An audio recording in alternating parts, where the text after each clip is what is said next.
Hello hi नमस्कार, केम छो बच्चा लोग। आई होप सब बढ़िया होंगे, मस्त होंगे, घर पे एंजॉय कर रहे होंगे। अभी बहुत टाइम तक स्कूल खुले नहीं है और आप लोग आराम से घर में आनंद से हैं और आई होप सब वीडियो देख ही रहे होंगे। तो आपके जीतू भैया जो है फिर से एक और लेक्चर लेकर आए हैं। लेसन नंबर हमारा चल रहा है सरल रेखा में गति, एनसीईआरटी का 3rd चैप्टर है, उसका ही हमारा 9th लेसन है। ठीक है ना। 8th लेसन में भी हमने न्यूमेरिकल्स के बारे में बात करी, जितने हो सकते थे उतने डाले और आज भी हमने कुछ न्यूमेरिकल डाले। जो बच जाएंगे उसको कोशिश करेंगे नेक्स्ट लेसन में खत्म करने की। मोस्ट प्रोबेबली नेक्स्ट लेसन तक ये जो हमारा चैप्टर है ओके हो जाएगा, ओवर हो जाएगा विद न्यूमेरिकल्स। ठीक है, फिर अपन 4th चैप्टर पे प्रोसीड करेंगे। चलो तो फिर आज का लेसन स्टार्ट करते हैं। बहुत इंटरेस्टिंग तरीके से हमारे न्यूमेरिकल चल रहे थे और आप लोगों ने उत्तर भी दिया। जो मैंने आप लोगों से क्वेश्चन पूछा था, बहुत सारे बच्चों का आंसर आया, करीब 4-5 बच्चों का सही उत्तर था, जिसको मैंने लास्ट वीडियो में आप लोगों को बताया भी था। इसी तरीके से मैं आपसे क्वेश्चन पूछता रहूं, आप आंसर डालते रहो, ऐसे फेमस हो जाओगे तुम लोग। ठीक है, आपका नाम ही आएगा तो फेमस हो जाओगे ना। तो अब चलो, पहला क्वेश्चन बहुत सही क्वेश्चन है, ये बहुत इंटरेस्टिंग क्वेश्चन है। देखो क्या बोल रहा है। बोल रहा है दो नगर हैं ए और बी, नियमित बस सेवाओं द्वारा एक दूसरे से जुड़े हुए। मान लो हमारा, अब हम तो अजमेर में रहते हैं, तो मान लो कोई आपके यहाँ का यूपी की कोई 2 सिटीज है, ठीक है, और वो 2 किसी पर्टिकुलर सिटीज को एक बस सेवा द्वारा हमने कनेक्ट कर रखा है। मतलब बसें आती जाती हैं वहां से। यहाँ 2 गांव है, मान लो 2 गांव है, उसके बीच में बसें चलती हैं। तो क्या बोलते हैं, हर 3 मिनट बाद दोनों तरफ से चलती है। मतलब 3 मिनट बाद आपको एक बस मिलेगी, 3 मिनट बाद यहां से भी एक बस गुजरेगी और 3 मिनट बाद वहां से भी एक बस आएगी। बेसिकली मान लो मैं कह रहा हूं हर 20-20 मिनट में एक बस आ रही है, एग्जाम्पल दे रहा हूं। यहाँ हर 1 घंटे में एक बस आ रही है, तो 1 घंटे में यहां से जाएगी और 1 घंटे में उसी टाइम पे यहाँ पे भी जाएगी। तो बेसिकली दोनों तरफ का रूट अपना मामला चलता रहना चाहिए। तो टी हमें पता नहीं टी मिनट कितने बाद जो है हमारा क्या बोलते हैं बसें आती जाती हैं। एक साइकिल वाला जो है 20 किलोमीटर प्रति घंटे की चाल से ए से बी की तरफ जा रहा है ना। हमारा जो साइकिल वाला है वो 20 किलोमीटर प्रति घंटे की चाल से ए से बी की तरफ जा रहा है। मान लीजिए भाई हमारी ए सिटी थी, ये हमारी बी सिटी है, ये हमारा एक साइकिल वाला है। तो हमारे शान भैया के पास तो गाड़ी है, फिरोज भैया के पास भी गाड़ी है। तो हम ऐसा नहीं बोल सकते आज कि हम शान भैया को ले लें या फिरोज भैया को ले लें, क्योंकि वो साइकिल चलाते ही नहीं है। ठीक है, तो मान लो कि ये साइकिल वाला है जो कि बहुत गंदा दिख रहा है, पर मान लो थोड़ा फील आ जाएगा ऐसा बनाने के लिए, है ना। तो ये साइकिल वाला जो है यार बहुत सीरियसली बहुत गंदा दिख रहा है, हटाओ इसको, एक आदमी बना देता अपन तो, है ना। मान लेता साइकिल पे चल रहा है, तो ये आदमी जो है वो साइकिल पे चल रहा है किस वेग से, 20 किलोमीटर प्रति घंटा। लेकिन कहानी ऐसी है कि इस बार हमें मिनट है, तो चलो ठीक है अपन मिनट को घंटे में परिवर्तित कर देंगे, तो इसको मीटर प्रति सेकंड में चेंज करने की जरूरत नहीं है। इसके बाद देखो प्रत्येक 18 मिनट के बाद एक बस उसी की दिशा में, यानी हर 18 मिनट में इसको एक बस दिखती है कि इसकी डायरेक्शन में 18 मिनट बाद इसको एक बस दिखती है कि भाई मेरे से हर 18 मिनट हुए एक बस चली गई, 18 मिनट हुए एक बस चली गई उसी की डायरेक्शन में। और हर 5 मिनट बाद उसकी विपरीत दिशा से बस गुजरती है। ठीक है, तो पहले तो बस अगर यहां से जा रही है इसी की दिशा में तो हर 18 मिनट में जाएगी, और क्या बोलते हैं इसी तरीके से हर 5 मिनट में वो जो बस है वो इधर आ रही है। ठीक है, 5 मिनट, है ना। आई होप इतनी कहानी है सबको क्लियर हो गई होगी। अब इसने क्या बोला कि भाई ये ना इसकी विपरीत में गुजरती है बस, सेवा काल टी कितना है और बसें सड़क पर किस चाल से चलती है। मतलब दोनों के हमें मतलब वेग निकाल लो, ऑब्वियसली बात है दोनों बसें जो है सेम स्पीड से चल रही हैं, सेम चाल से चल रही है, तो वो निकालना है। और दूसरी बात हमें ये पता करना है कि कितने मिनट बाद हमें एक बस मिलती है। ठीक है, तो पहले तो सारी कहानी को हम घंटे में परिवर्तित कर देते हैं, क्योंकि हमारे पास जो वेग है इस साइकिल वाले का वो किलोमीटर प्रति घंटे में। तो देखो हर टी मिनट बाद अगर आपको एक बस मिल रही है, हर टी मिनट बाद एक बस मिल रही है, तो हर घंटे में कितनी बसें मिल जाएगी, 1 घंटे में बसों की संख्या। या मैं अगर आपसे पूछूं कि बसों का वेग क्या है, या 1 घंटे में बसों की संख्या पूछूं, एक ही बात है, तो उसका मान कितना है। अरे क्या चल रहा है ये। हाँ, तो देखो 1 घंटे में कितनी बसें मिलेगी भाई, 1 टी मिनट में आपको एक बस मिल रही है, तो 1 घंटे में कितनी मिलेगी, वो हमारे पास जाएगी T/60, सिंपल। ठीक है, या यही उसका वेग भी है, ये भी आप समझ सकते हो कि बस जो हमारी बस है उसका वेग भी एक्चुअली यही है। ठीक है, या आप समय मान लो, वेग तो कैसे हो गई, समय होगा, वेग तो नहीं हो सकता। ये हमारा क्या हो गया, समय हो गया घंटे में, कि आपको हर T/60 घंटे के अंदर एक बस मिल जाएगी, हर T/60 घंटे में एक बस मिलेगी। भाई T मिनट में आपको एक बस मिल रही है, उसको घंटे में परिवर्तित करना था, 60 से डिवाइड कर दिया, ऐसा समझ लो। ठीक है, इसके बाद देखो यहाँ पे 18 मिनट बाद आपको एक बस मिल रही है, तो 18 मिनट को भी आप घंटे में परिवर्तित करोगे तो ये 18/60 हो जाएगा। मैं लिख देता हूँ, चलो उसको हटा करके हम 18/60 कर देते हैं, इसको भी 5/60 कर देते हैं। ठीक है, तो ये हो गया हमारा 18/60 घंटे और ये हमारा 5/60 घंटे। चेंज वेंज नहीं कर रहे, बाद में देखेंगे इसका क्या करना है। ठीक है, तो 18/60 घंटे में इसको एक बस उसी की दिशा में दिखती है और 5/60 घंटे में उसको उसकी विपरीत दिशा में दिखती है। तो सबसे पहले उसी की दिशा के बारे में कंसिडर कर लेते हैं। तो देखो हम मान लेते हैं कि जो बस का वेग है ना वो टीबी है, सॉरी वेग है ना यार, मैं टी के से लिख रहा हूं, तो इसके वेग को मान लेते हैं वीबी। ठीक है, और हमारे साइकिल वाले के वेग को मान लेते हैं वीसी। ठीक है, अब जो हमारा बस है, जो हमारे साइकिल वाला है, वो बस के रेस्पेक्ट में सीधा सीधा चल रहा है। ठीक है, या बस के रेस्पेक्ट में साइकिल वाले को देखो, साइकिल वाला वैसे हमारा रेफरेंस पॉइंट है। ठीक है ना, क्योंकि सारी कहानी साइकिल वाले के ऊपर चल रही है, तो वो हमारा ऐसा समझ लो हमारा मूल बिंदु है, वो रेफरेंस पॉइंट है जिससे आप सब चीजों की तुलना कर रहे हो, उसके सापेक्ष चीजों को देख रहे हो। तो साइकिल वाले के सापेक्ष हमारा जो बस का वेग है वो कितना है, बस का वेग किसके सापेक्ष, साइकिल वाले के सापेक्ष, साइकिल के सापेक्ष। ठीक है, जब वो उसी की दिशा में हो। कौन सा केस है, पहला, जब दोनों समान दिशा में हो, पहला केस लेके चल रहे हैं, समान दिशा। तो देखो वेग कितना हो जाएगा हमारा, हमने बोला था ना VB माइनस VC, क्योंकि हमें बस का वेग चाहिए साइकिल के रेस्पेक्ट में, तो VB माइनस VC क्योंकि सेम दिशा में है। तो देखो दोनों का वेग कितना आएगा, अच्छा दोनों सेम वेलोसिटी से चल रहे हैं, तो हमें तो VB की वैल्यू भी नहीं पता, तो हम तो VB की वैल्यू VB रख देते हैं, माइनस VC की वैल्यू कितनी 20, तो हमें VBC की वैल्यू कितनी मिली, VB माइनस 20। अभी हमें इतना पता है बस। ठीक है, और देखो कितने समय के अंदर हमें बस दिख रही है, 18/60 घंटे में, मतलब 18/60 घंटे के अंदर उसे एक बस दिख रही है। तो कहीं ना कहीं एक बस जो है वो इतने वेग से चलते हुए इतने समय में ये AB की दूरी तय कर लेगी। ध्यान से सुनो मैं क्या बोल रहा हूं, हम बोल रहे हैं उसका वेग हमें मिल गया, बस का वेग किसके सापेक्ष, साइकिल वाले के सापेक्ष। तो मैंने जब बोला ना किसी के सापेक्ष जब वेग निकालते हैं तो उसको स्थिर मान लेते हैं। मान लो आपका साइकिल वाला स्थिर हो गया, चल नहीं रहा है, आपकी जो बस है वो किस वेग से चल रही है, VB माइनस 20 से।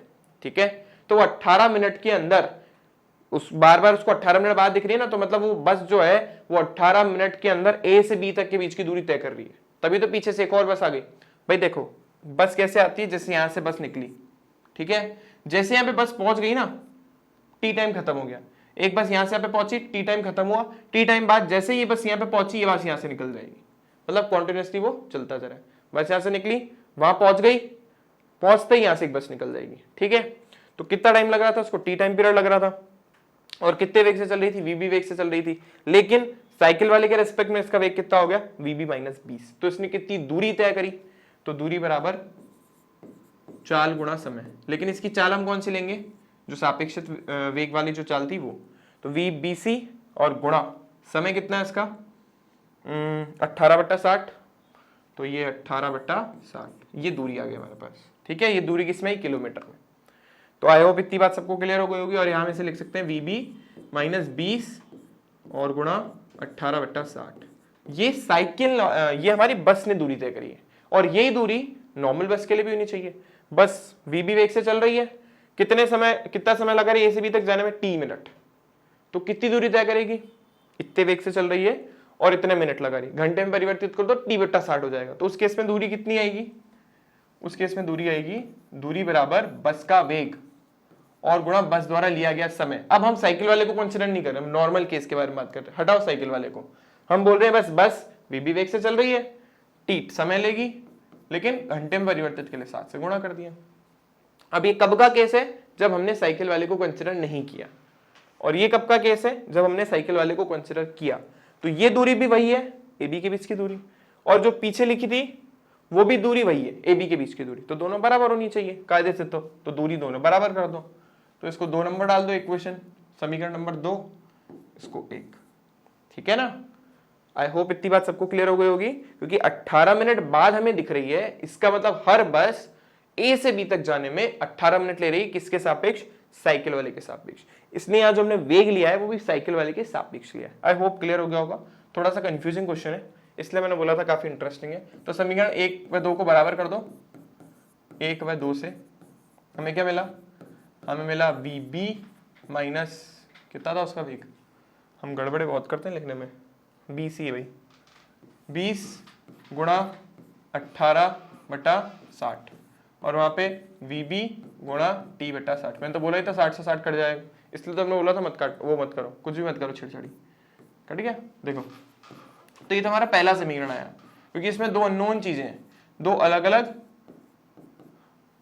चर है, ना तो मुझे VB पता है ना तो मुझे T पता है, तो मुझे एक और समीकरण चाहिए होगी। तो इसको तो डालते एक डब्बे में और इसको बना देते एक समीकरण। पहला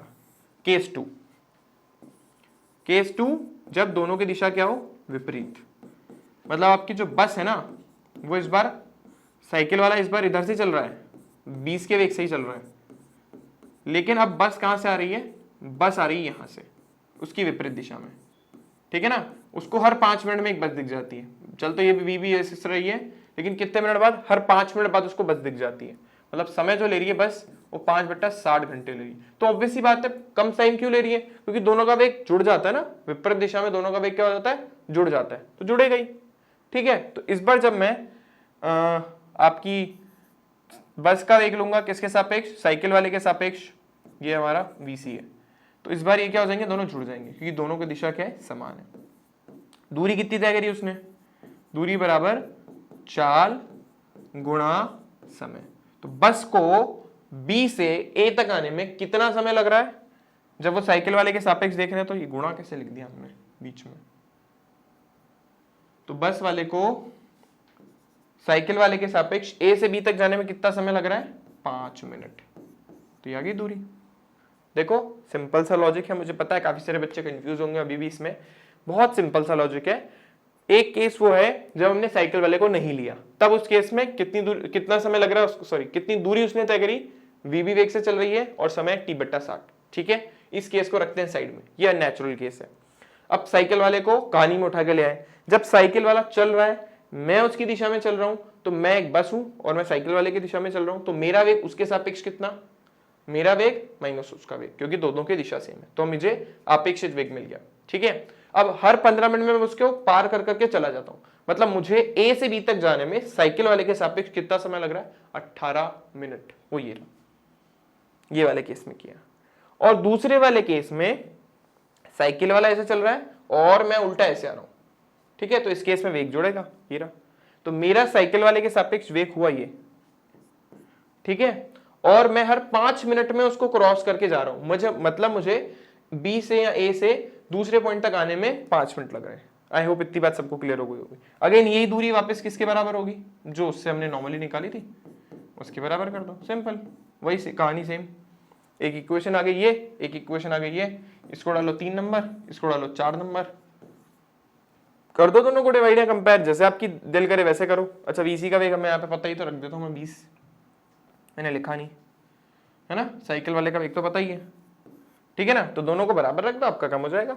देखो समीकरण 3 व 4 से, ठीक है, हमें क्या मिला, VB + 20 गुणा 5 बराबर VB - 20 गुणा 18, ठीक है ना। इसके बाद आप मुझे सॉल्व करके इसका उत्तर बताओगे, कुछ भी नहीं करना, बस सीधी सीधी समीकरण सॉल्व करनी है।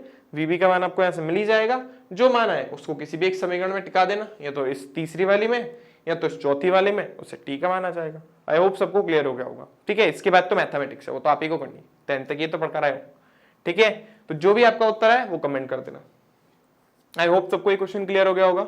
अब हमारा नेक्स्ट क्वेश्चन देखो, ये भी बहुत अच्छा क्वेश्चन है। ये बोल रहा है कि भाई कोई खिलाड़ी है, तो एक खिलाड़ी मान लेते हैं, तो इस बार हम फिरोज भैया को कहानी में ले आते हैं। तो फिरोज भैया एक खिलाड़ी हैं और उनको क्रिकेट बहुत पसंद है, तो वो बॉल को ऊपर फेंकते हैं, किस प्रारंभिक वेग से फेंकते हैं, 29 मीटर प्रति सेकंड के वेग से, है ना। फिरोज भैया के हाथ में बॉल को उन्होंने ऊपर फेंका, कितने प्रारंभिक वेग से, 29, मतलब ये क्या हो गया हमारा u, जो प्रारंभिक वेग होता है वो u होता है, पहले ही दिमाग में आ जाना चाहिए। गेंद को ऊपर की ओर गति के दौरान त्वरण की दिशा, तो देखो ये तो थ्योरेटिकल क्वेश्चन है, क्यों, क्योंकि जब आप किसी भी वस्तु को ऊपर की तरफ फेंकते हो, तो मैंने आपको बोला था कि किस प्रारंभिक वेग से फेंका आपने, 29 मीटर प्रति सेकंड, लेकिन परंतु उस पर त्वरण जो लगेगा वो कहाँ लगेगा, नीचे। तो इसके लिए त्वरण की दिशा क्या होगी, -g। तो उसने अपन से क्या पूछा है, त्वरण की दिशा, तो त्वरण की दिशा नीचे की ओर होगी। ठीक है, लिख देते हैं इसके सामने सीधा सीधा नीचे की ओर।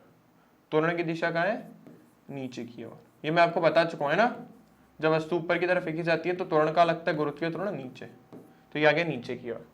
फिर इसकी गति के उच्चतम बिंदु पर गेंद का वेग व त्वरण क्या होगा। अब ध्यान से सुनो, हम टॉप देखो नीचे से जा रहे हैं, मान लो यहाँ तक पहुंच गए, ये टॉप मोस्ट पॉइंट था। अब इसको नीचे गिरना है, पर ये ऊपर भी है अभी। अब मैं इसको छोड़ दूंगा तो कहाँ गिरेगी, नीचे या ऊपर, ऑब्वियसली नीचे गिरेगी। जब ये नीचे गिरेगी तो इसके टॉप मोस्ट पॉइंट पे, उच्चतम बिंदु पे त्वरण की दिशा भी नीचे हुई और वेग की दिशा भी नीचे हुई। हमें कैसे पता पड़ा, क्योंकि छोड़ते ही या अपने इस स्थिति को, इससे जाते हुए कहां जाएगी, नीचे। नीचे जा रही है ना, इसका मतलब त्वरण की दिशा भी नीचे और वेग की दिशा भी नीचे।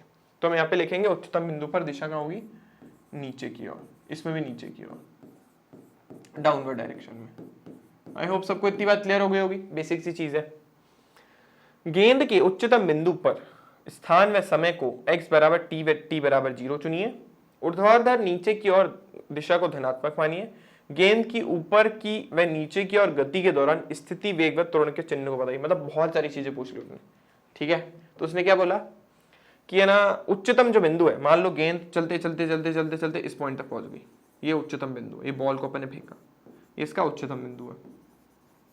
तो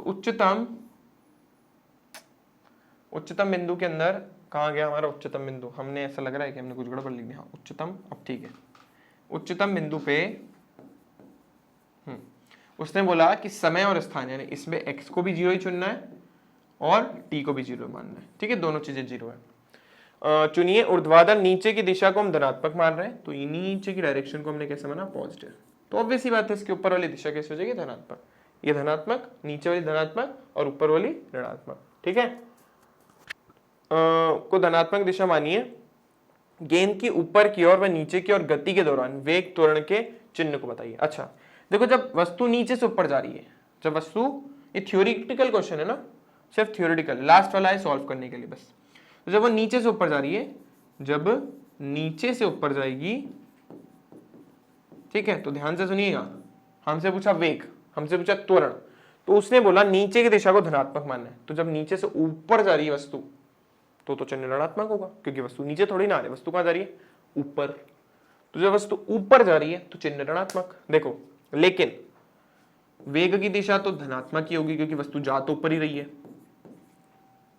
लेकिन नेगेटिव डायरेक्शन में। तो मैं इसको नेगेटिव बता देता हूं भाई। वेग मान रहे हैं हम ऊपर जा रही है, वो सही है, लेकिन जो हमने ऊपर की दिशा को है कैसे माना, ऋणात्मक। ठीक है, तो वेग आ गया हमारे पास ऋणात्मक। इसके बाद देखो, उसने अपन से क्या पूछा है, त्वरण और स्थिति। तो त्वरण देखो आप, त्वरण तो नीचे की तरफ ही लग रहा है, गुरुत्वाकर्षण तो नीचे, तो वो धनात्मक। ठीक है, क्योंकि नीचे की डायरेक्शन में ही है। और थर्ड पैरामीटर स्थिति, स्थिति का मतलब है विस्थापन। तो विस्थापन तो समय के साथ बढ़ रहा है, ठीक है, लेकिन ऊपर की दिशा को तो ऋणात्मक माना है, तो विस्थापन वापस कैसा हो जाएगा, ऋणात्मक। भाई नीचे धनात्मक है तो ऊपर ऋणात्मक ही होगा। वेग भी ऊपर की तरफ है तो भी ऋणात्मक, विस्थापन भी बढ़ रहा है ऊपर की तरफ, इससे भी ऋणात्मक। जब ऊपर से नीचे की तरफ आएगी, ऊपर से नीचे, इस बार सुनिएगा, इस बार आप लोगों ने, अच्छा इस बार आप मूल बिंदु से दूर की तरफ जा रहे हो, सही है, तो विस्थापन बढ़ रहा है। आपके वेग की दिशा नीचे, धनात्मक की दिशा में। आपका त्वरण का दिशा धनात्मक, तो तीनों धनात्मक हो गए, वेग भी धनात्मक, विस्थापन भी धनात्मक और त्वरण भी धनात्मक। ठीक है ना, क्योंकि सबके सब नीचे की तरफ ही है और उसको हमने धनात्मक माना ही है, तो ये तीनों हो गए हमारे धनात्मक। तो ये थियोरेटिकली कॉन्सेप्चुअल क्वेश्चन था। आई होप सबको क्लियर हो गया होगा, कुछ ऐसा था नहीं। लास्ट वाला क्वेश्चन है हमारे पास, किस ऊंचाई तक गेंद ऊपर की तरफ जाती है और कितनी देर बाद गेंद के खिलाड़ी में आती है, उसके हाथ में आती है। तो फिरोज भाई ने जब बॉल ऊपर फेंकी, तो जितनी देर बॉल को ऊपर जाने में लगेगा ना, उतना ही टाइम उसको नीचे आने में भी लगेगा। ये चीज ध्यान रखना, ये बात मैंने आपको पहले ही बताई है। जितना समय किसी भी वस्तु को ऊपर जाने में लगता है ना, उतना ही उसको नीचे आने में भी लग जाता है। मतलब मान लो वही वस्तु को ऊपर तक पहुंचते में 2 सेकंड लगे, तो नीचे आने में कितने लगेंगे, 2 सेकंड। ठीक है, तो अपन क्या करेंगे, ऊपर वाला समय निकाल लेंगे, डबल कर देंगे उसका। लेकिन उससे पहले अपने को यह भी बताना है कि कितनी ऊंचाई तक गई है, तो हमें ऊंचाई निकालनी। तो ध्यान से सुनना, ये बॉल ऊपर फेंकी, ये उच्चतम बिंदु, वेग 0 हो गया, प्रारंभिक वेग 29 मीटर प्रति सेकंड था। त्वरण का मान नीचे की ओर है, माइनस का 9.8 मीटर प्रति सेकंड स्क्वायर नीचे की ओर। ठीक है, अब क्या यार, हाइट निकालनी है, सब इजी तो है लेकिन टाइम तो पता नहीं, तो मतलब सेकंड इक्वेशन लग नहीं सकती, तो कौन सी लगेगी? थर्ड, क्योंकि विस्थापन तो दो में ही होता है। v बराबर वी स्क्वायर बराबर यू स्क्वायर प्लस 2as, या माइनस का जी भी लगा सकते हो, जो मैंने आपको इक्वेशन सीधी सीधी बताई थी। ये 0 हो गया, ये 29 का वर्ग हो गया प्लस 2 माइनस का 9.8, और दूरी हमें पता नहीं, वही हमें निकालना, दूरी मतलब सॉरी विस्थापन। तो ये हो गया, देखो 29 गुणा 29 और बटा में 2 इंटू 9.8, तो दूरी देखो कितना हुई हमारे पास, ये हमारा 10 आ गया। ठीक है, अब नहीं कटेगा नहीं, ये तो आपको ही करना पड़ेगा, ये आपको करनी है कैलकुलेशन, मैं नहीं करूंगा। ये कैलकुलेशन आप लोग मुझे करके बताओगे कितना आ रहा है, चलो मैं कर देता हूँ, लगभग मैं काट देता हूँ। देखो ये 30 मान लो अभी के लिए, ठीक है ना, मैं आपको बताता हूँ इस टाइप के क्वेश्चन के साथ कैसे डील करना है। 30 मान लिया मैंने, तो 3 3 9, तो लगभग 3 बार कटेगा, लगभग 3 बार। मैंने इतना हो गया, मतलब इतना दिमाग लग गया तो हो गया हमारा काम। ठीक है, अगर आपको फिर भी लगता है नहीं यार थोड़ा सा और रिड्यूस करना चाहिए, तो मुझे लगता नहीं है कि ज़्यादा कुछ होने वाला है, बस ये 2 पंजे 10 कट जाएगा और कुछ नहीं कटेगा, और तो कुछ हो नहीं सरा। तो 29 को 3 बार मल्टीप्लाई कर दो, 3 3 9, 90 में से 3 माइनस कर दो, मतलब 87 टाइम कट रहा, तो 3 बार कटा लगभग। ठीक है, 87 आया, और 87 से काटने के बाद 8 और 3 11 बचा, मतलब 110 हो गया। तो 3 3 3 9, 3 चौक 12, लगभग 3.4 मान ले, तो हमारा जो समय है वो 29 गुणा 5 बटा 3.4 आ रहा है। तो लगभग में ही चलानी कहानी, हमें ज्यादा दिमाग नहीं लगा ना, लगभग में चला हमारा काम हो जाएगा। ठीक है, तो अब हम क्या कर सकते हैं, अब हम ऐसा कर सकते हैं कि इन दोनों को गुणा करते हैं। ठीक है, तो 3 9 पंजे 45 और 5 दूनी 10 और 4 14, तो लगभग इतना आ रहा है। ठीक है ना, ज्यादा कंफ्यूजन क्रिएट होती है तो कुछ मत करो, ये पॉइंट हटाओ, 10 लिखो, ये कितनी बार कैंसिल हुआ? 17 बार। ये कितनी बार कैंसिल हुआ? 2 बार। 17 एकम, सॉरी 17 से कटेगा नहीं, 17 चौक 68, 17 पंजे 85, 17 छक्के 102, 17 सत्ते 119, 17 अट्ठे 136 होता है ना, हाँ 136 ही होता है। तो 8 बार कट गया 136 से, बचा कितना? 4 और 5 9, 9 का मतलब हो गया 90, 17 पंजे 85, लगभग 5 बार कटेगा, तो लगभग जो मान आएगा तो 8 दूनी 16 और 17 मीटर के लगभग आएगा इसका मान। ठीक है, लगभग में काटा अपन ने, और ये 17 मीटर आ गया, और हमसे पूछा इसने टाइम, तो पहले इक्वेशन लगा दो, वो तो सबसे इजी है। समय पूछा ना, v बराबर u प्लस 80, v का मान 0, u का 29, इसका माइनस का 9.8, और ये हो गया हमारे पास t। इसने 9.8 ही लेने का बोला ना, हाँ नालायक ने 9.8 और देखने को बोला है, और इसने बोला है वायु प्रतिरोध को नगण्य मान लो। ठीक है, 29 बटा 9.8, ये आप लोग करो, अब इतना तो करोगे भाई, ये टी आया। लेकिन कुल अगर मैं समय आपसे पूछूं तो जितना ऊपर जाने में उतना नीचे आने में, इसलिए कुल समय हमारे पास आया 29 बटा 9.8, ये तो एक समय, इसको 2 से गुणा कर दो, ये कुल समय आ जाएगा, मान लो कैपिटल सी से बता देते हैं। ठीक है, तो क्वेश्चन का न्यूमेरिकल पार्ट तो मैंने बता, मतलब उसका जो कॉन्सेप्ट है वो तो बता दिया, बाकी यार कैलकुलेशन तो तुम्हें ही करनी पड़ेगी। ठीक है, चलो अब चलते हैं आगे। ओके, अब अपने को बताना है कि ये जो चीजें हैं पॉसिबल है या नहीं, अगर है तो उदाहरण देके बताना है, सिंपल मतलब थ्योरेटिकल क्वेश्चन है। तो देखो पहला इसने बोला हाँ, और ये सबकी किस बात के लिए वैलिड है? एक विमीय गति के लिए, हमारा पूरा चैप्टर ही एक विमीय गति है, 1D मोशन ही पढ़ रहे अपन। तो किसी क्षण चाल शून्य होने पर उसका त्वरण अशून्य हो सकता है, तो अगर किसी टाइम पे हम ऐसा मान लें कि उसकी चाल शून्य है लेकिन उसका जो त्वरण है ना वो अशून्य है, हो सकता है, बिल्कुल हो सकता है। अभी मैंने आपको एग्जांपल दिया, अगर वस्तु टॉप मोस्ट पॉइंट पे बैठी है, उच्चतम बिंदु पे बैठी है, हाथ नहीं दिख रहा है, ये उच्चतम बिंदु पे बैठी है, उच्चतम बिंदु पर वस्तु की चाल 0 है, क्यों? क्योंकि उस पर तो वेग, मतलब वेग 0 हो गया तो चाल भी 0 हो गई, लेकिन त्वरण तो नीचे लग रहा है ना, त्वरण नीचे, तो चाल 0 वेग 0, लेकिन त्वरण फिर भी कुछ ना कुछ आ रहा है, तो ये सत्य निकला। इसका एग्जाम्पल, जब वस्तु को ऊपर की ओर फेंका जाए और वो उच्चतम बिंदु पे जाके बैठ जाए। ठीक है, जब उच्चतम बिंदु पर वस्तु होगी तो उसका वेग और चाल दोनों 0, लेकिन त्वरण की दिशा नीचे की ओर होगी। ठीक है, इसके बाद चाल शून्य होने पर उसका वेग अशून्य हो जाए, ये गलत बात है, ये बिल्कुल गलत है। चाल शून्य होने पर वेग अशून्य नहीं हो सकता, क्योंकि चाल हमेशा वेग से ज्यादा है उसके बराबर होती है। ये रूल हमने पढ़ा है कि चाल हमेशा वेग से ज्यादा है उसके बराबर है। तो अगर चाल 0 हो गई तो वेग कभी भी अशून्य नहीं हो सकता। ये बात तो गलत हो गई 1D के लिए। चाल 0 हो तो त्वरण अवश्य ही 0 होना चाहिए। तो अगर चाल 0 है, ऐसा बोल रहा है ये, अगर चाल 0 है, अगर मतलब उसकी चाल ही नहीं है तो वेग भी नहीं होगा, वेग नहीं है तो त्वरण तो 0 ही होना है। तो ये बात सत्य है, ठीक है ना। ये बात बिल्कुल करेक्ट है कि अगर चाल 0 है तो वेग भी 0 होगा, वेग 0 है तो आपका त्वरण भी क्या होना चाहिए, 0 ही होना चाहिए, ठीक है। चाल अवश्य ही बढ़ती रहेगी यदि उसका त्वरण धनात्मक हो। इट इज नॉट नेसेसरी, हमेशा सत्य नहीं बात। क्यों नहीं है? क्योंकि जरूरी नहीं है कि है ना जो चाल है वो हमेशा बढ़ती रहे और उसका त्वरण जो है वो हमेशा क्या हो, धनात्मक। बहुत अच्छे एग्जाम्पल है, मान लो कि है ना वस्तु की चाल की बात की गई, वेग के बारे में नहीं। हम वेग के बारे में तो बात ही नहीं कर रहे, ठीक है, चाल के बारे में बात करें, मतलब उसकी स्पीड बढ़ रही है, लेकिन वेग उसका हम बोल रहे हैं कि अगर उसकी स्पीड बढ़ रही है तो उसका त्वरण भी क्या होना चाहिए, धनात्मक होना चाहिए। ये जरूरी नहीं है, बिल्कुल भी जरूरी नहीं है कि उसकी चाल बढ़े तो उसका जो त्वरण है वो धनात्मक हो, ऋणात्मक भी हो सकता है, ठीक है। क्यों बताते हैं हम। जैसे जैसे वस्तु, मैंने आपको एक एग्जांपल दिया था ना, वो 4-5 लाइनों वाला, शायद आई गेस मुझे याद नहीं आ रहा, तीसरा या दूसरा वीडियो था। तो मैंने आपको बोला था देखो ये वस्तु है, ये इधर की तरफ जा रही है, ठीक है, और त्वरण की दिशा भी इधर और वेग की दिशा भी इधर ही है, ठीक है।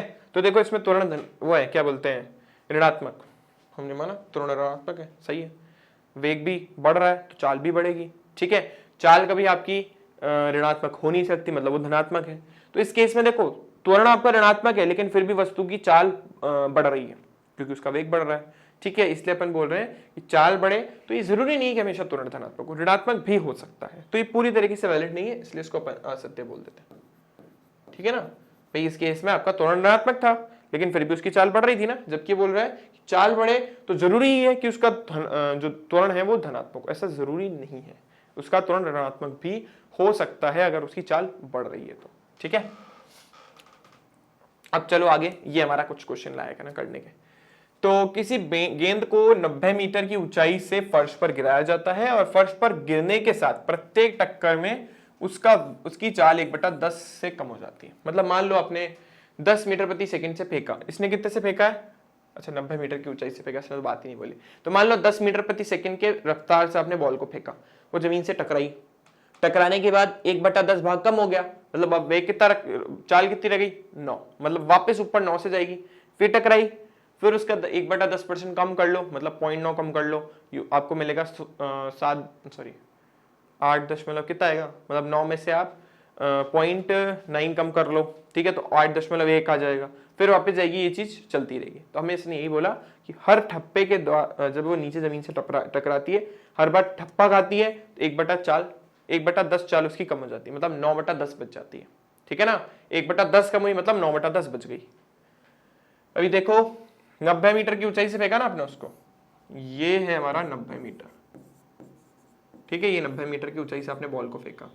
ऑब्वियस ही बात है, जब आपने बॉल को फेंका होगा ऐसे ऊंचाई से ऐसे ड्रॉप कर दिया, आपने कोई प्रारंभिक वेग दिया क्या, ना ना ना, आपने कोई प्रारंभिक वेग नहीं दिया, मतलब इसका प्रारंभिक वेग 0 है।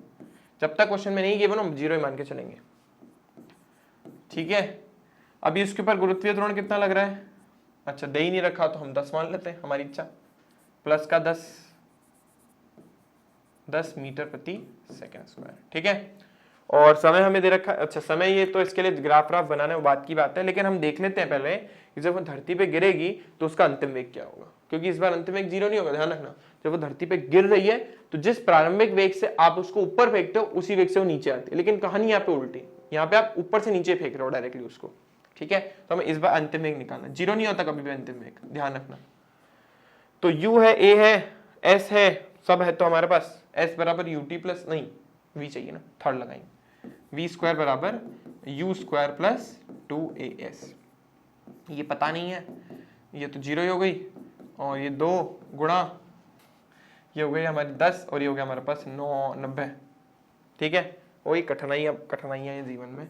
तो v का मान देखो कितना आया, इस 10 और 10 से आया 10, इस क्या बोलते हैं 9 से आया 3, और इसका कुछ हो नहीं सका बेचारे का तो 30 आ गया। मतलब वो किस वेग पे धरती पे जाके गिरी, इतने वेग से जाके धरती पे गिरी, भयानक सी वैल्यू आई है।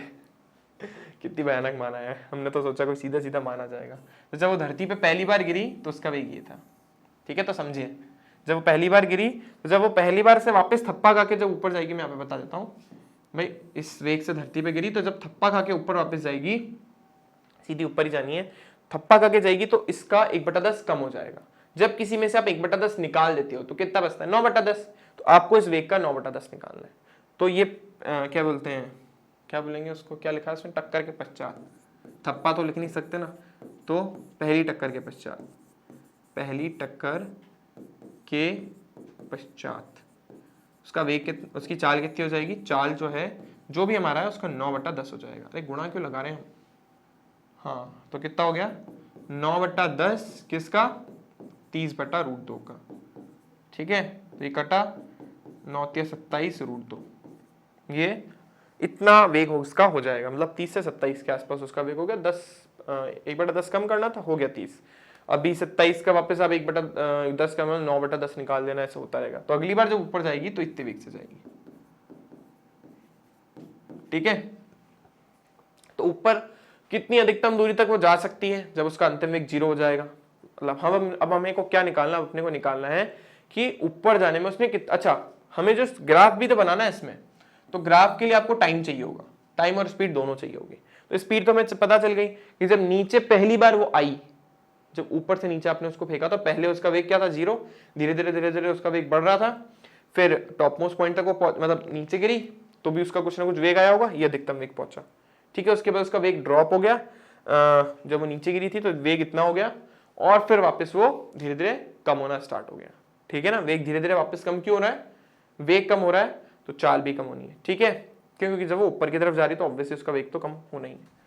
तो लेकिन उसके लिए टाइम भी चाहिए होगा कि कितने समय में ऐसा हुआ कि भाई वो ऊपर से नीचे तो गिरी, यानी उसका वेग 0 से 30√2 होने में, ये वाली वैल्यू होने में कितना समय लगा। तो हम यहाँ पे समय भी निकालेंगे, तो यहाँ समय भी लिख देते हैं, समय।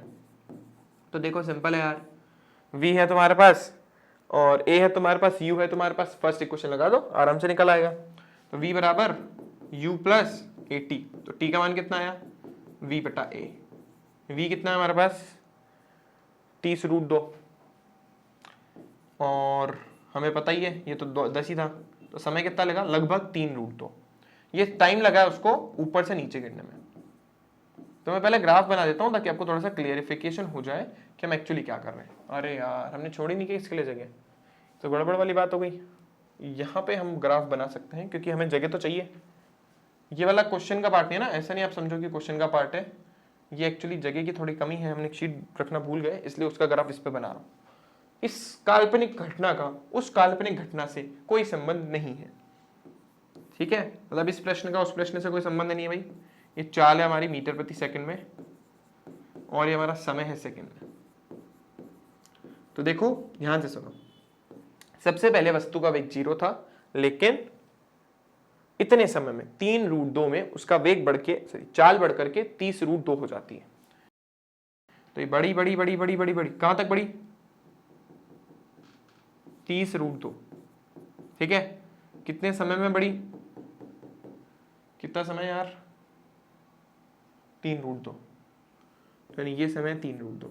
इसके बाद सडनली जैसे जमीन पे थप्पा खा के गिरी, वापस ऊपर गई, तो उसका वेग कितना हो गया, कितना हो गया, 27√2।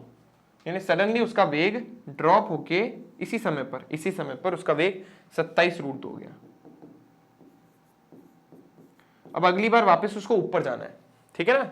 अब एक बार थप्पा खा के वापस ऊपर तो जाएगी ना, इस वेग से जाएगी, ठीक है। हमें कितनी ऊंचाई तक जाएगी उससे हमें कोई मतलब नहीं है, हमें मतलब कितना उसने कितना समय लिया, कितने समय में वो ऊपर तक पहुंची। जितने समय में ऊपर पहुंची उतने समय में वो नीचे भी आएगी, ठीक है ना। तो कितना समय लिया होगा अगर वो इतने वेग से जा रही है तो, और गुरुत्वीय त्वरण हमें पता ही है, प्रारंभिक वेग हमें पता है, अंतिम वेग हमें पता है 0 हो जाएगा। तो पहली टक्कर के बाद जब वो वापस ऊपर जाएगी तो अंतिम वेग तो 0 हो गया, उसका प्रारंभिक वेग 27√2 हो गया, और सब आप जानते ही हो कि a का मान जो है -10 के बराबर हो गया मीटर प्रति सेकंड स्क्वायर। तो क्या चाहिए जिंदगी में, t चाहिए, t निकाल दो। t किसके बराबर आएगा, इस बार आएगा, ये इक्वेशन वापस लगा रहे, देखो v का वेग 0, u का मान कितना है 27√2, और जी का मान 10 है और टी का निकालना। तो मैं सीधा सीधा लिख देता हूँ 27√2/10। तो लगभग समय जो हमें मिला वो मिला 2.7√2। इतने सेकंड का उसको समय लगा है। जब उसका वेग जो है, सॉरी जो चाल है, वो 27√2 से वापस 0 हो जाती है। तो देखो 27√2 से वापस उसका जो वेग एक समान रूप से घट रहा है ना, तो घटाया आपने एक समान रूप से, घटते घटते घटते वो कितनी हो गई, चाल 0 हो गई। ऊपर पहुंचते ही टॉप मोस्ट पॉइंट तक पहुंचते उसका वेग जो चाल है वो 0 हो गई। ठीक है, तो एक समान रूप से घट गया। घटने के बाद देखो कितना समय लगा उसको, 2.7 सेकेंड। ग्राफ बनाते समय तो ऐड करते हैं ना, 2.7 सेकेंड को 2.7√2 सेकेंड को इसमें आप ऐड करोगे तो आएगा 5.7√2। ये समय लगा उसे। ठीक है ना। इसके बाद जब वो ऊपर तक पहुंची तो वापस नीचे आएगी, नीचे आने में भी उसको उतना ही टाइम लगेगा इस बार। लेकिन जब वो नीचे पहुंची तो पहुंचने के बाद मैंने आपको क्या बोला, उसका वेग तो वापस उतना ही हो जाएगा। ये लो वेग वापस उतना ही करा दिया। ठीक है, कितने समय में, इतने ही समय में। कितने, 2√7 में। देखो देखो बॉल ऊपर गई, मतलब ऊपर से फेंकी, ऊपर से नीचे आने में, ऊपर से नीचे आने में वेग कितना हो गया, 30√2। कितने समय में हुआ, 3√2 में। ठीक है, उसके बाद सडनली पहला जैसे ड्रॉप हुआ तो 1/10 उसका जो वेग है वो, सॉरी चाल है, वो घट जाती है। तो सडनली उसकी चाल जो है वो 27√2 हो जाती है। फिर वापस थप्पा खा के ऊपर गिर जाती है। ऊपर जाने में अंतिम बिंदु पर जब उच्चतम बिंदु तक पहुंचती है तो उसकी चाल वापस 0 हो जाती है, क्योंकि वेग 0 हो गया। तो देखो वापस 0 हो गई। ठीक है, 0 होने के बाद समय उसको कितना लगा था, इससे इसके बीच में 2.7 का, 2.7√2 का। तो हमने जोड़ दिया। जब वो ऊपर से वापस नीचे आएगी तो उसको उतना ही टाइम लगेगा और उसका वेग वापस, सॉरी चाल वापस 27√2 ही हो जाएगी। तो इसमें वापस इतना जोड़ दो, तो 5 और 2 कितना हो गया, 7 मतलब ये 5√7 में 2√7 और जोड़ दो, 2.7 और जोड़ दो, सॉरी ये 14 और ये 8.4। तो लगभग 8.4 सेकंड पर ये यहाँ पे आके ड्रॉप हो गई।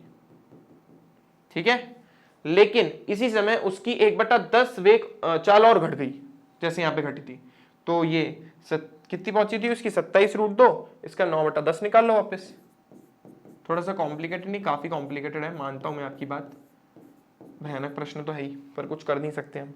ठीक है, तो अभी अपने को गुणा ही करना है। 27 × 9 कर लो, 270 में से 27 घटा दो, कितना गया, 30, 40।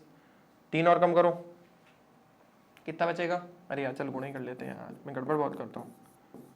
9 7 63, 3 9 दूनी 18, 18 और 6 कितना हुआ, 24, 243।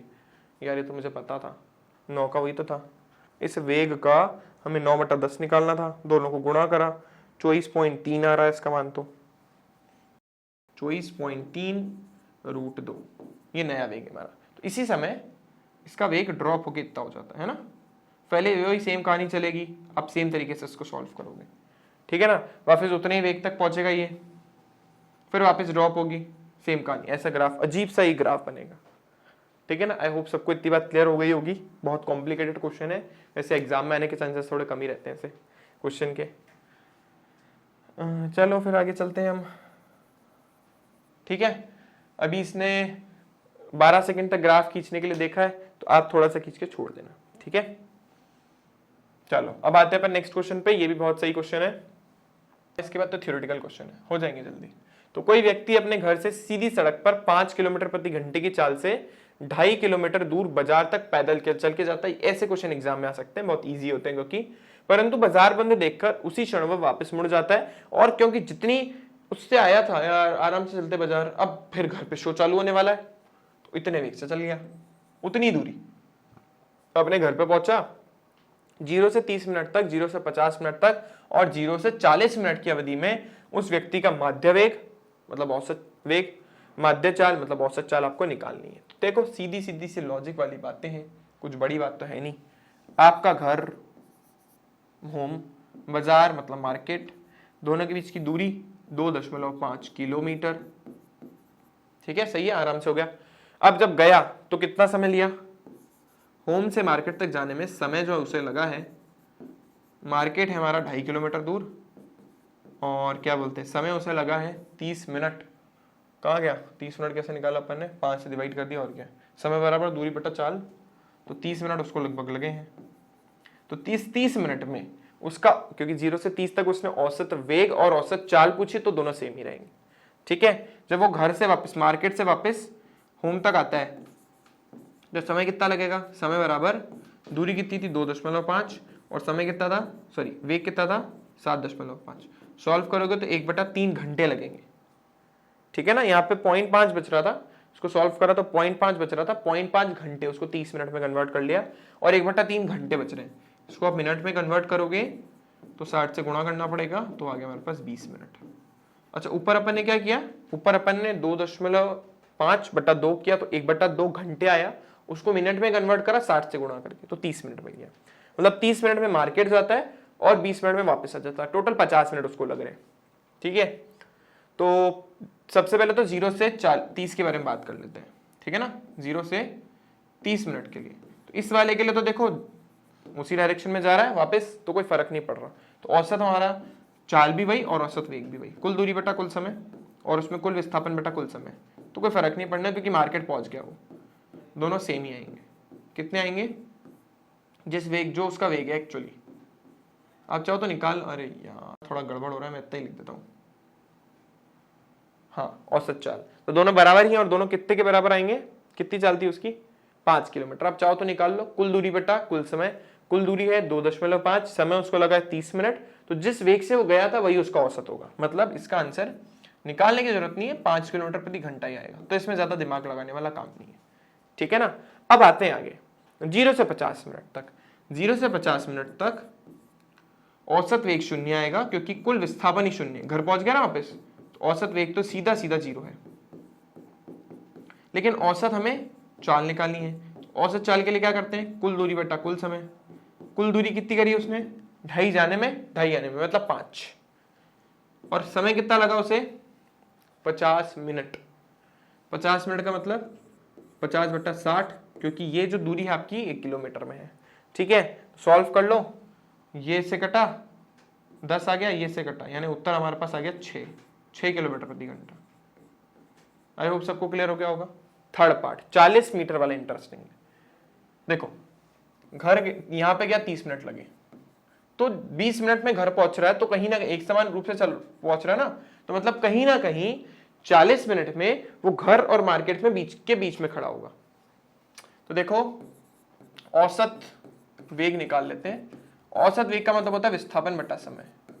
विस्थापन देखो, ये उसका घर है और ये बीच में खड़ा है, 2.5 मीटर का रास्ता है, उसके बीच में जाके वो लटक गया, तो 2.5 का आधा कर दो, तो विस्थापन कितना हो 2.5/2। समय कितना लिया 40 मिनट, तो 40/60, क्योंकि घंटे में चाहिए सारी कहानी। ठीक है, तो 2.5 ये से कैंसिल हुआ, 2 दूनी 4, 2 तिया 6/2 गुणा 2 और ये 3 ऊपर चला गया। ठीक है ना, सॉल्व कर लेना, आपका उत्तर आ जाएगा। ये हो गया 75, 7.5/4। इसके बाद आप खुद करेंगे, हो जाएगा, कुछ मुश्किल वाला काम नहीं है। औसत चाल कितनी आएगी, औसत चाल बराबर कुल दूरी बटा कुल समय। कुल दूरी कितनी है, कुल दूरी है 2.5 जाने की, और वहां से आया, कितना आया वहां से, इतना। ठीक है, आधी दूरी चल पाया, और समय कितना लिया उसने 40 मिनट। बस इसको भी सॉल्व कर लेना, कुछ मुश्किल काम तो है ही नहीं इसमें, कुछ भी नहीं है, बहुत आसान है। क्या, कुछ भी नहीं है, बहुत बहुत बहुत ईजी है। ठीक है, सिंपल सी कैलकुलेशन है। चलो, आई होप सबको क्लियर हो गया होगा। नेक्स्ट, ये थ्योरेटिकल क्वेश्चन है, ये एनसीईआरटी के डायग्राम हमने सीधे सीधे ले लिए हैं। White background, I don't think so कि इतना अच्छे से दिखेगा, लेकिन कोशिश पूरी है कि आपको समझ आ जाए। एनसीईआरटी खोलना, तो इसमें से पूछा है कि कौन कौन से संभव है ए से डी तक, 2 ऑप्शन ये, 2 ऑप्शन अगले पेज पे है। पहली बात तो मैं आपको पहले दिन ही बता चुका हूं, कभी भी एक विमीय गति के अंदर इस तरीके के ग्राफ अलाउ नहीं होते, जो एक ही समय पर 2 अलग अलग विस्थापन देते, ऐसे ग्राफ नहीं पॉसिबल है, इसलिए गलत है, ये भी गलत है, दिमाग ही नहीं लगाना, सीधा देखते बता दूंगा मैं, गलत है। दूसरा, ये अभी एक बिंदु पर एक तो है, लेकिन इसमें एक समस्या है। यहां पे लिखा क्या है, यहां लिखा है चाल। अगर यहां वेग लिखा होता ना, तो मैं शायद इस ग्राफ को एक बार कंसिडर भी कर लेता, लेकिन ऐसा है नहीं, क्योंकि चाल कभी भी नेगेटिव नहीं होती है। चाल देखो आपकी नेगेटिव चली गई, इस पूरे पार्ट में चाल नेगेटिव है, इस पूरे पार्ट में चाल नेगेटिव है, इसलिए भी गलत है। वेग होता तो मैं सोच लेता, लेकिन चाल के लिए गलत है। क्यों, क्योंकि चाल कभी भी नेगेटिव नहीं होती। ये वाला देखो, पथ की लंबाई पथ की लंबाई का मतलब है दूरी। दूरी कभी नेगेटिव जाती है क्या? पहले दूरी बढ़ी, फिर दूरी घटी, फिर दूरी बढ़ी, ऐसा थोड़ा होता है। ऐसा विस्थापन में हो सकता है, इसलिए ये ग्राफ भी गलत है। तो चारों ही ग्राफ गलत निकले। अगर यहाँ पे विस्थापन समय लिखा होता तो सही हो जाता, यहाँ वेग समय लिखा होता तो भी सही हो जाता, लेकिन उसमें भी नेगेटिव वेग थोड़ा हम कंसिडर नहीं कर पाएंगे। ठीक है, नेगेटिव जो समय है वो नेगेटिव है, वो पॉसिबल भी नहीं है। ठीक है, चलो नेक्स्ट देखते हैं। इसमें बोला है कि चित्र में किसी कण की एकविमीय गति का xt कर्व दर्शाया गया है। ग्राफ से क्या यह कहना ठीक हो गया कि कण t से कम समय के लिए किसी सरल रेखा में और t से ज्यादा समय के लिए, मतलब t बराबर 0 से कम के लिए वो सरल रेखा में और t बराबर ज्यादा के लिए परवलय पथ में गति करता है? यदि नहीं तो ग्राफ के संगत किसी उचित भौतिक संदर्भ का सुझाव दीजिए। मतलब पूछ रहा है कि t से पहले के लिए, क्योंकि स्ट्रेट लाइन बना रखी है ना, वो पूछ रहा है t से पहले के लिए क्या हम ऐसा बोल सकते हैं कि वो एक सरल रेखा में गति कर रहा है, क्या t के बाद वो एक परवलयाकार पथ में गति कर रहा है? तो इसका स्टेटमेंट गलत है, क्योंकि t से पहले वाले समय के लिए वस्तु सरल रेखा में गति, वस्तु की स्थिति नियत है। ठीक है ना, वो अपनी जगह ही खड़ा है, मतलब वो गति कर ही नहीं रहा है। इसके बाद अगर ये पूछ रहा है कि है ना भाई आपने जब समय देखा ही नहीं, कुछ नहीं था, t0 था, उससे पहले भी वस्तु विराम में रखी हुई थी और भी विराम में रखी है। ठीक है, तो उसके लिए तो ये गलत हो गई बात।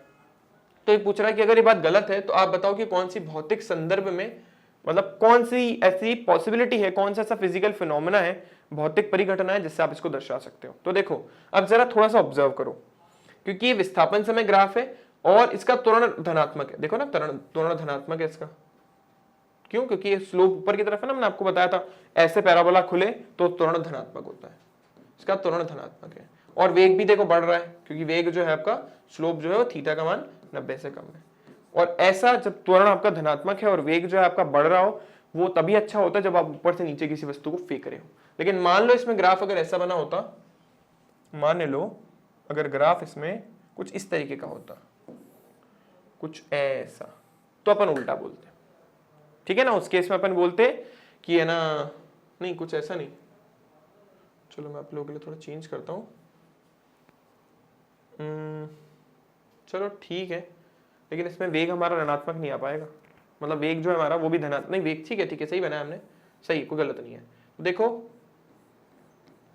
अभी इसका जो त्वरण है वो कैसा है? नेगेटिव। ठीक है, इस केस में इसका त्वरण कैसा है? नेगेटिव है, लेकिन वेग इसका धनात्मक है। तो होता ही है जब किसी वस्तु को नीचे से ऊपर की तरफ फेंकते हो तो वेग तो जो है वो समय के साथ, भले देखो इसका वेग कम होता जा रहा है, समय के साथ वेग कम ही होता है। जब किसी वस्तु को नीचे से ऊपर फेंकते हैं तो समय के साथ उसका वेग कम होता है, लेकिन वेग की दिशा गति की दिशा में ही होती है। इसीलिए ये ग्राफ कब वैलिड होगा? जब वस्तु को नीचे से ऊपर फेंके जाए, ऊपर फेंका जा रहा होगा, वेग भले कम हो रहा है। देखो इसका जो ढाल है ना, हर बार देखो यहाँ ढाल कम हुआ, यहाँ ढाल कम हुआ, लेकिन त्वरण इसका ऋणात्मक है क्योंकि नीचे की तरफ फेस किया हुआ है। ठीक है ना, ऐसे ऐसे पैराबोला कैसा होता है, ऐसे है ना नीचे। ठीक है, जबकि इस वाले केस में ऊपर है तो इसमें बॉल को नीचे ड्रॉप किया जा रहा है और उसमें बॉल को ऊपर फेंका जा रहा है। तो ऐसे कोई क्वेश्चन है तो बता देना, कुछ है नहीं है इसमें। ओके, किसी राजमार्ग पर पुलिस की कोई गाड़ी 30 किलोमीटर प्रति घंटे की चाल से चल रही है और यदि उसी दिशा में 192 किलोमीटर प्रति घंटे की चाल से जा रही किसी चोर की कार पर गोली चलती है तो गोली की नालमुखी चाल, मतलब गोली से जो अपनी पिस्टल से जो स्पीड दी वो इतनी है। तो आपको बताना है कार को गोली से किस चाल के साथ आघात होगा, मतलब जो गोली उससे पड़ेगी ना पुलिस वाली गार्ड से, वो कितने की होगी। तो मैं आपको समझाता हूं, ये आपकी पुलिस की कार है, ये पुलिस POLICE पुलिस, और ये आपके चोर है ना, यहाँ पर चोर है। पुलिस की कार किस वेग से चल रही है? 30 किलोमीटर प्रति घंटा। ठीक है, इसको 5/18 से गुणा करके अब इसको मीटर प्रति सेकंड में कन्वर्ट कर लो। तो ये 5/18 भी लिख देता हूं मैं, ये मीटर प्रति सेकंड में कन्वर्ट हो जाएगा। चोर किस वेग से चल रहा है? 192। तो चोर का वेग क्या हुआ? 192 गुणा 5/18। सही है। अगर मैं आपसे पूछता हूं अब इसके बाद, अब पुलिस की गाड़ी में आप बैठे हो, पुलिस की गाड़ी में बैठ करके आपने एक पिस्तल, मतलब एक बंदूक से गोली मारी और वो जो गोली निकली वो कितने वेग से निकली? 150 मीटर प्रति सेकंड से। ठीक है ना, आपकी जो गोली निकली है वो कितने वेग से निकली है? 150 मीटर प्रति सेकंड के वेग से निकली है। लेकिन अगर मुझे ये पता करना है कि पुलिस जो हमारा बुलेट है उसकी धरातल के सापेक्ष का वेग है, तो आप खड़े किस पे हो? पुलिस की कार पे। पुलिस की कार किस पे चल रही है? धरातल पे। तो मैंने आपको सीधा सीधा लॉजिक दिया आपकी बुलेट भी यहाँ पे गई, तो देखो बी मतलब बुलेट, सी मतलब कार, या पी मतलब पुलिस ले लेते हैं, ठीक है। तो वेग किसका, बुलेट का पुलिस के रेस्पेक्ट में, पुलिस की गाड़ी के रेस्पेक्ट में अपने को कितना दे रखा है 150, मतलब इस वेग से आपने फेंकी है। हमें ये पता करना है क्योंकि चोर की गाड़ी भी और पुलिस की गाड़ी दोनों धरातल पे चल रही है, तो धरातल को रेफरेंस मानेंगे। तो मैं बुलेट की वेग निकालना चाहता हूं धरातल यानी ग्राउंड के रेस्पेक्ट में, जबकि पुलिस की ये जो वेग दे रखा है ना 30 मीटर प्रति सेकंड, वो ग्राउंड के रेस्पेक्ट में ही है पुलिस की कार का, क्योंकि धरातल पे चल रही है। पीजी का मतलब पुलिस की कार का ग्राउंड के रेस्पेक्ट में। तो देखो बुलेट का पहले तो पुलिस की कार के रेस्पेक्ट में और पुलिस की कार का ग्राउंड के रेस्पेक्ट में, ये चलेगा। तो देखो दोनों ऑब्वियसली जुड़ जाएंगे, तो 150 प्लस 30 इंटू 5/18, ये तो हमारी गोली का वेग आया, ये हमारी गोली का कुल वेग आया धरातल के सापेक्ष। क्यों? क्योंकि चोर की गाड़ी भी धरातल पे चल रही थी, बुलेट भी आपका जो पुलिस की गाड़ी थी वो भी धरातल पे चल रही थी। आपको अगर इस बुलेट का वेग जो है निकालना है चोर की गाड़ी के सापेक्ष, भाई ये तो पूछ रहा है कि कितने वेग से जाके उसे टकरा जाएगी, तो मतलब बुलेट का वेग चाहिए चोर की गाड़ी के रेस्पेक्ट में, ठीक है। तो दोनों को धरातल पे लाना पड़ेगा।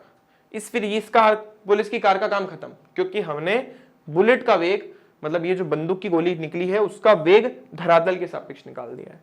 और ये चोर यानी उसको बोलते हैं इंग्लिश में थीफ, तो थीफ का वेग जो है वो धरातल के सापेक्ष में पता है, TVTG, क्योंकि दोनों सेम डायरेक्शन में है और हमें बंदूक की गोली यानी बुलेट का वेग चाहिए थीफ की गाड़ी के सापेक्ष। तो आपको पता है दोनों सेम दिशा में चलते हैं, तो हम दोनों को घटा देते हैं। तो ये बंदूक यानी बुलेट की गोली ग्राउंड के सापेक्ष माइनस थीफ की गाड़ी ग्राउंड के सापेक्ष, बस लिख दो जो जो वैल्यूज है। ये सॉल्व करने का काम तो आपको ही पता है, आपको ही करना पड़ता है, सर बड़े आलसी हैं। तो आई होप सबको समझ आ गया होगा, ये इसका उत्तर है, ठीक है ना। पहले बुलेट का या आपकी जो बुलेट थी उसका पुलिस की कार के रेस्पेक्ट में निकाला और पुलिस की कार का धरातल के सापेक्ष दे रखा था, जोड़ दिया अपन ने, तो हमें जो बुलेट थी उसका किसके सापेक्ष निकल गया, धरातल के सापेक्ष। चोर की कार का तो धरातल के सापेक्ष पता ही है, दोनों सेम डायरेक्शन में चल रहे हैं इसलिए घटा दिया, ठीक है ना, क्योंकि बुलेट का चोर की गाड़ी के सापेक्ष अपने को वेग निकालना था। आई होप सबको क्लियर हो गया होगा। हाँ जी, ये बताना है कि प्रत्येक जो ग्राफ है वो किस भौतिक राशि को बता रहा है। देखो ये मैं आपको बता देता हूं, ये भी अपने नहीं इंपल्स आएगा, मतलब हम किसी भी वस्तु पर बहुत कम समय के लिए जब बल लगाते, जैसे क्रिकेट का बैट आपने मारा ना, क्रिकेट के बैट से बॉल मारी आपने, ठीक है, तो वो किसको बताएगा, वो आपका बताएगा इसको इंपल्स बोलते हैं, ठीक है। अपन पढ़ेंगे बाद में एक चैप्टर में, गति के जो नियम है उसमें पढ़ेंगे। तो ये तो आप क्रिकेट का क्रिकेट के बैट से आप बॉल मारना देख सकते हो, बॉल को दीवार पे मारा तो उस पर्टिकुलर टाइम के लिए उस पर जो बल लगा बहुत कम टाइम पीरियड के लिए, उसका ये ग्राफ है। इसमें देखो हर बार उसका वेग घट रहा है कुछ, अरे यार व्हाइट पे तो व्हाइट दिखेगा नहीं, हर बार देखो इसका वेग घट रहा है, छोटा छोटा छोटा होता जा रहा है, और वेग ऋणात्मक भी है, और वेग क्या होता है घट भी जाए और वो ऋणात्मक भी है, तो क्या हो रहा होगा, देखो घट रहा है घट रहा है घट रहा है घट रहा है घट रहा है घट रहा है घट रहा है, बॉल टप टप टप टप टप टप टप टप ऐसे, ठीक है ना, उसका ये। और इसके अंदर आपने बोला देखो पहले तो वेग आपका जो आपका विस्थापन है वो बढ़ रहा है, फिर आपका विस्थापन कम हो रहा है, कम होने के बाद फिर विस्थापन आपका नियत हो जाता है। मतलब मान लो एक रूम है मेरे सामने, जैसे रूम है आपका, एक कैमरा है, कैमरे के ऊपर मान लो 2 बॉल्स है, थोड़ा इधर आता हूँ ना, हाँ अब ठीक है, ये कैमरे का एक पार्ट है और ये कैमरे का दूसरा पार्ट है, ये एक बॉल और ये दूसरी बॉल। तो बॉल को आपने यहाँ मारा, मारने के बाद जो वो थप्पा खा के वापस आई, तो पहले तो उसका विस्थापन बड़ा बड़ा बड़ा बड़ा बड़ा, बढ़ने के बाद जब वो उसे थप्पा खा गई दूसरी वाली बॉल से, तो वापस उसका विस्थापन कम होना स्टार्ट हुआ, और जब बॉल रुक गई अपनी जगह स्टेशनरी हो गई, तो उस केस में उसका ग्राफ है। बॉल को आपने पहली दीवार पे मारा, वहां से थप्पा खा के दूसरी दीवार पे आई, भाई इसको आपने प्रारंभिक बिंदु मान लिया इस दीवार को।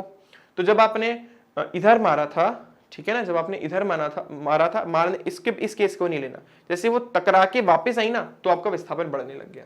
देखो पहले आपका विस्थापन 0 था, तो मान लो यहां से बॉल आई, इस दीवार से टकराई, और फिर धीरे धीरे धीरे धीरे उसका विस्थापन क्या होने लग गया, कम। अगर ये हमारा मूल बिंदु है, तो ये मूल बिंदु, बॉल आई, विस्थापन बड़ा बड़ा बड़ा बड़ा बड़ा मैक्स तक पहुंचा, फिर थप्पा खा के नीचे आई, मतलब विस्थापन कम होना स्टार्ट हुआ, फिर वो रुक गई, कुछ ऐसा ग्राफ है, ठीक है ना। आई होप सबको ये ग्राफ समझ आ गए होंगे। इसका अपने को मीनिंग बताना था, मतलब कौन कौन सी भौतिक राशियां इससे एसोसिएटेड है। तो आई होप सबको वीडियो देखने में बहुत मजा आया होगा। कोशिश करिए ज्यादा से ज्यादा एनसीईआरटी के न्यूमेरिकल हम इसमें कवर कर सकें, कुछ बच गए, हमें लगता है कि अगर इंपॉर्टेंट है तो नेक्स्ट लेसन में अपन जरूर डालेंगे। इस लेसन के लिए इतना ही। अगर अभी तक किसी ने चैनल सब्सक्राइब नहीं करा तो कर लेना, और लाइक और शेयर करना है, और अगर कोई प्रॉब्लम है तो कमेंट कर लेना। चलो, thank you for watching this video. मिलते हैं आप लोगों से नेक्स्ट लेसन।